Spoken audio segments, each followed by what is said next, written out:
बेटा आज हम लोग पोटेंशियोमीटर के क्वेश्चन सॉल्व करना सीखेंगे। बहुत इंपॉर्टेंट।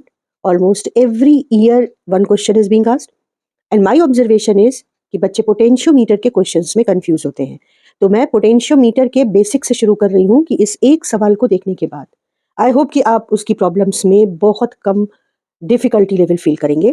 पोटेंशियोमीटर में एक रेजिस्टेंस वायर होता है। मैंने क्वेश्चन लिया है 2020 का। इसमें ये जो वायर है ये 2 मीटर लंबा है और इसका रेजिस्टेंस, ये रेजिस्टेंस वायर होता है, इसका रेजिस्टेंस 8 ओम है। बेसिक स्ट्रक्चर भी पोटेंशियोमीटर का यहां से तुम याद कर सकते हो कि इसके एक एंड पर आप स्केल का 0 और दूसरे एंड पर ये 2 मीटर है तो 200 सेंटीमीटर्स में लिख नहीं रही हूं पर यहां होगा।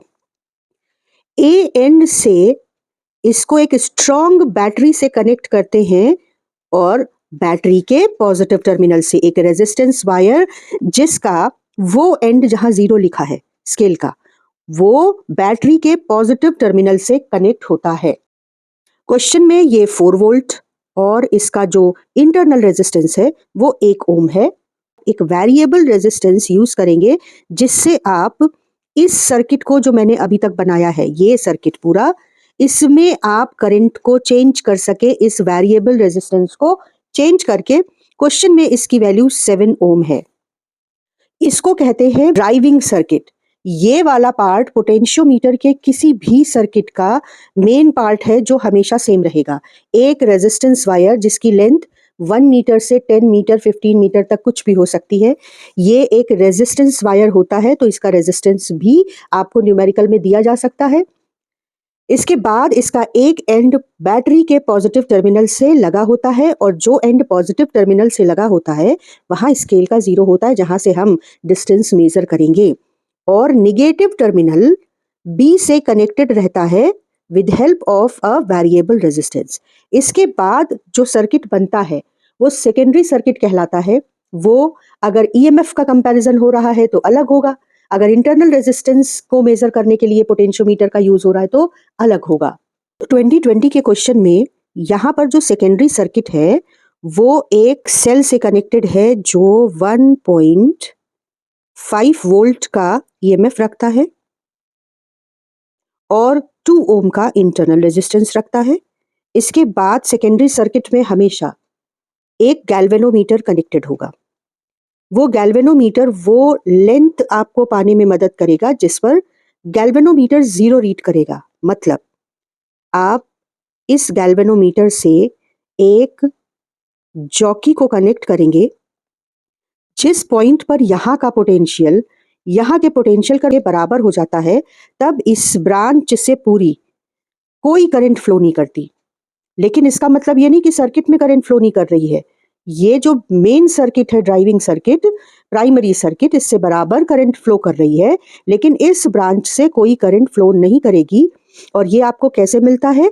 जॉकी को आप ए से बी तक स्लाइड करके ले जाते हैं, जिस पॉइंट पर गैल्वेनोमीटर 0 रीड करने लगता है उस पॉइंट पर हम कहते हैं कि नल डिफ्लेक्शन मिल गया। ए जे लेंथ के अक्रॉस जो पोटेंशियल डिफरेंस है वो इस पोटेंशियल डिफरेंस के बराबर हो गया है और अब यहां से कोई करंट फ्लो नहीं करेगी, जबकि फिजिकली आपको दिख रहा है कि कनेक्शंस हैं। ठीक, ये पोटेंशियोमीटर का बेसिक है।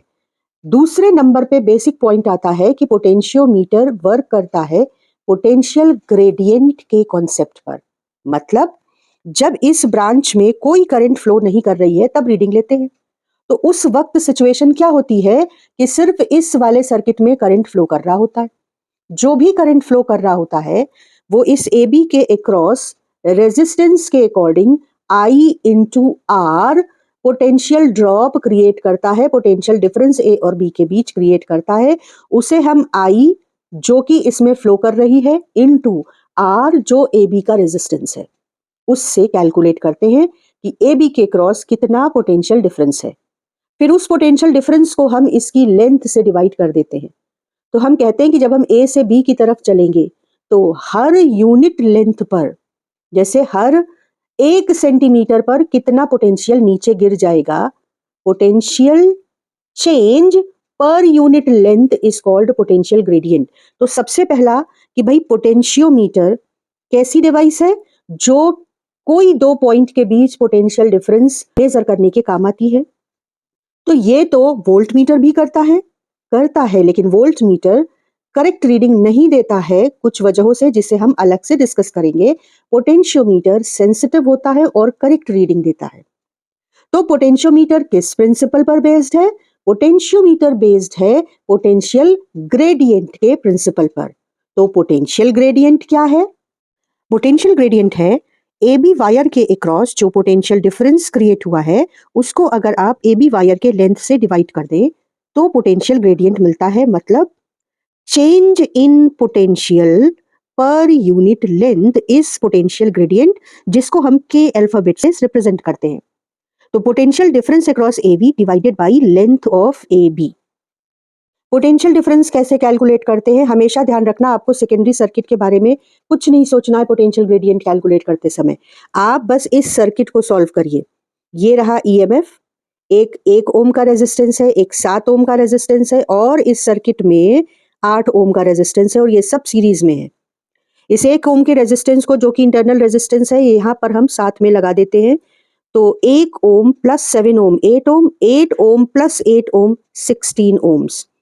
तो कितना रेजिस्टेंस है इस मेन सर्किट में? 16 ओम।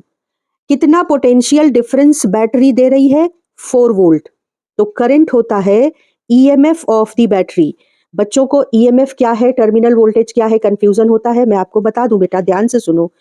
इंटरनल रेजिस्टेंस के साथ ये जो वैल्यू रहती है, इट इज ऑलवेज ईएमएफ। और मोस्ट ऑफ द टाइम आपको सर्किट में जो करंट कैलकुलेट करनी होगी, वो आप किस फॉर्मूले से करेंगे, ये मैं लिख रही हूं, ध्यान से देखो।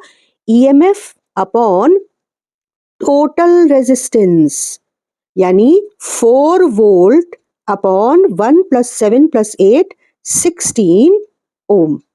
अब आपको ये मिल जाएगा 1/4, यानी 0.25 एम्पियर। तो इतनी करंट फ्लो कर रही है इस मेन सर्किट में। अब जब ये करंट, यहां हम देखो इसे दिखा रहे हैं कि 0.25 एम्पियर करंट फ्लो कर रही है। जब ये करंट ए बी में जाएगी तो I इंटू आर, मैं यहां पे दिखा रही हूं कि potential drop across A B will be 0.25, जो कि करंट फ्लो कर रही है, इंटू 8 ओम इसका रेजिस्टेंस। मतलब कितनी वैल्यू हो गई? 2 वोल्ट, 2.00। तो ध्यान रखो कि जो 4 वोल्ट की ईएमएफ बैटरी प्रोवाइड कर रही है, उसमें से 2 वोल्ट इसके अक्रॉस ड्रॉप हो रहा है। बाकी बचा 2 वोल्ट 1 ओम और 7 ओम के अक्रॉस ड्रॉप हो रहा है, खर्च हो रहा है। तो अब आपको ये पता चल गया कि VAB 2 वोल्ट है। तो पोटेंशियल ग्रेडियंट, जिसको हम नॉर्मली के अल्फाबेट से दिखाते हैं, पोटेंशियल ग्रेडियंट के कितना हो जाएगा? ये हो जाएगा 2 वोल्ट AB के क्रॉस जो वोल्टेज है, upon length of AB which is 2 metre. इसको हम 200 सेंटीमीटर्स कर देते हैं, तो आ जाता है 1/100, दैट इज 0.01 वोल्ट पर सेंटीमीटर। यानी हर 1 सेंटीमीटर के बाद 0.01 वोल्ट डिक्रीज कर जाता है। ए से 1 सेंटीमीटर आगे बढ़े तो ए से वोल्टेज कितना कम हो गया? 0.01। उससे 1 सेंटीमीटर आगे बढ़े तो फिर 0.01 कम हो गया। खैर, ये कॉन्सेप्ट है। आगे देखते हैं कि 2020 में हमसे सवाल क्या किया गया है। तो फर्स्ट क्वेश्चन हमसे पूछा गया है, when jockey J is not touching the wire A B, find current through A B. A B के क्रॉस करंट हमने ऑलरेडी कैलकुलेट कर रखी है, EMF divided by total resistance. तो हमारा आंसर है 0.25 एम्पियर। दूसरा सवाल उन्होंने पूछा है कि पोटेंशियल ग्रेडियंट कितना है। तो ए बी के अक्रॉस पोटेंशियल ग्रेडियंट है potential drop across A B upon length of A B, that is 0.01 volt पर centimetre. And the last question of this question is that when jockey J touches the AB wire at C, galvanometer reads 0. What is the length of AC? तो 1.5 volt इसका EMF है। Internal resistance, जो कि इसके साथ ही हम दिखाते हैं, वो रेजिस्टेंस तब कोई रोल प्ले करेगा जब इस ब्रांच से कोई करंट फ्लो हो। लेकिन यहां से कोई भी करंट फ्लो नहीं हो रही है, इसका मतलब रेजिस्टेंस का कोई रोल नहीं है।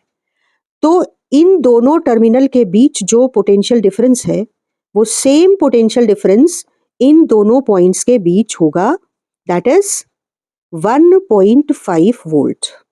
इस रेजिस्टेंस का कोई मतलब नहीं है, जो इन दोनों के बीच का पोटेंशियल डिफरेंस है, ध्यान से समझना, वो ही इन दोनों पॉइंट्स के बीच का पोटेंशियल डिफरेंस होगा। ये जो बेसिक कॉन्सेप्ट है जिससे मैं ये कंक्लूजन ड्रॉ कर रही हूं, अगर आपको ये कॉन्सेप्ट समझना है तो आप ईएमएफ और टर्मिनल वोल्टेज के नाम से जो मेरा वीडियो है, लिंक मैं डिस्क्रिप्शन में डाल दूंगी, उसको आप देख लो तो आपको ये कंफ्यूजन नहीं रह जाएगा। तो 1.5 वोल्ट इन दोनों पॉइंट के बीच का पोटेंशियल डिफरेंस है। सेम पोटेंशियल डिफरेंस ए और सी के बीच का भी होगा, तभी इन दोनों पॉइंट के बीच से कोई करंट फ्लो नहीं करेगी। हमेशा ध्यान रखो, ये जो लेंथ के अक्रॉस पोटेंशियल डिफरेंस है, ये इसके अक्रॉस पोटेंशियल डिफरेंस के जब बराबर हो जाएगा तब आपको गैल्वेनोमीटर में कोई करंट नहीं मिलेगी।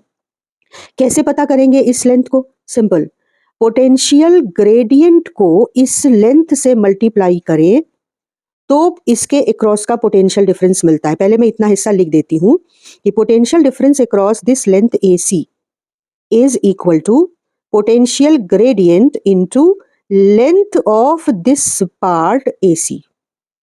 क्योंकि पोटेंशियल ग्रेडियंट क्या है? 1 सेंटीमीटर का पोटेंशियल डिफरेंस। पोटेंशियल ग्रेडियंट क्या है? 1 सेंटीमीटर का पोटेंशियल डिफरेंस। 1 सेंटीमीटर का पोटेंशियल डिफरेंस पोटेंशियल ग्रेडियंट के है, तो AC लेंथ का पोटेंशियल डिफरेंस कितना होगा? Potential gradient into length of AC। Simple जो यूनिटरी मेथड है वो यूज कर रहे हैं। 1 सेंटीमीटर का पोटेंशियल डिफरेंस इतना, तो इतने सेंटीमीटर का पोटेंशियल डिफरेंस कितना। सिंपल।